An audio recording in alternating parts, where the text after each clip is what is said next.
যারা এসেছেন একটু আগে অনেক বক্তা এখানে বলেছেন যে আমাদের সাথে সমন্বয় করে প্রত্যেকটা ভাই, আমরা কারোর সাথে কোনোভাবে মান অভিমান কোনো কিছুই করা যাবে না। এখন আর মান অভিমান করার সময় না।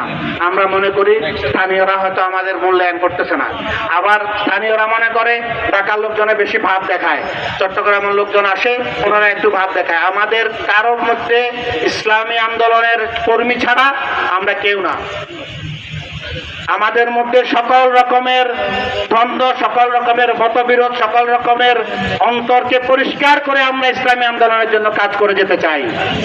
এবং আমরা সারা বাংলাদেশে যেভাবে ইসলামী ছাত্র শিবিরের যেভাবে উত্থান হয়েছে, শিক্ষা প্রতিষ্ঠানগুলোতে যেভাবে ইসলামী ছাত্র শিবির তাদের কাজ 100% সুচারুরূপে করতে পেরেছে, আমরা জামাত ইসলামী তাদের কাছে দায়বদ্ধ হয়ে গেলাম।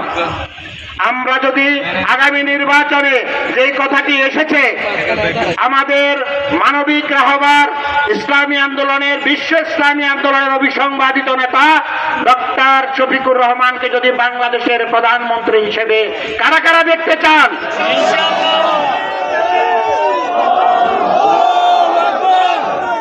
তাহলে আলা তিজারাতিন তুনজিকুম মিন আযাবিন আলিম তু'মিনুনা বিল্লাহি ওয়া রাসূলিহি ওয়া তুজাহিদুনা ফি সাবিলিল্লাহি বিআমওয়ালিকুম ওয়া আনফুসিকুম যালিকুম খায়রুল লাকুম ইন কুনতুম তা'লামুন।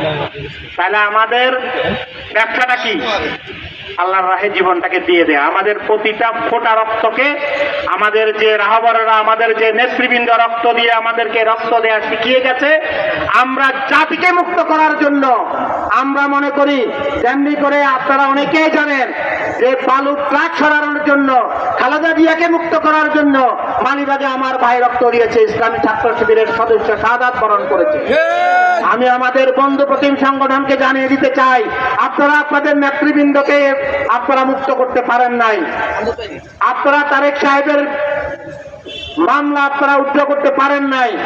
আপনারা মিছিল করেছেন যে আমার মাটি আমার মা, আমি ঢাকায় ছিলাম, আমার মাটি আমার মা, জেলে যেতে দেব না। এই মিছিল করে করে আপনারা জেলখানে দিয়ে আসছেন, এই স্লোগান দিয়ে দিয়ে জেলখানার গেট পর্যন্ত দিয়ে আসছেন। আমরা সেখানে ছিলাম, অনেক মানুষ কেঁদেছে তখন, জামাত ইসলামের অনেক লোককে আমরা কাঁদতে দেখেছি। যত আপনারা আমাদেরকে যত হিংসা বিদ্বেষ করেন, আমরা এই সমাজকে, এই বৈষম্যহীন সমাজকে আপনাদেরকে সহ আমরা মুক্ত করবো ইনশাআল্লাহ। আগামী নির্বাচনে জামাত ইসলামীকে বিজয়ের মধ্য দিয়ে আপনারাও মুক্ত হবেন আল্লাহর রহমতে। সবাইকে ধন্যবাদ জানাচ্ছি আজকে এখানে উপস্থিত থাকার জন্য। ঢাকা, চট্টগ্রাম থেকে যারা এসেছেন কষ্ট করে, সবার প্রতি কৃতজ্ঞতা জানাচ্ছি। নেতৃবৃন্দ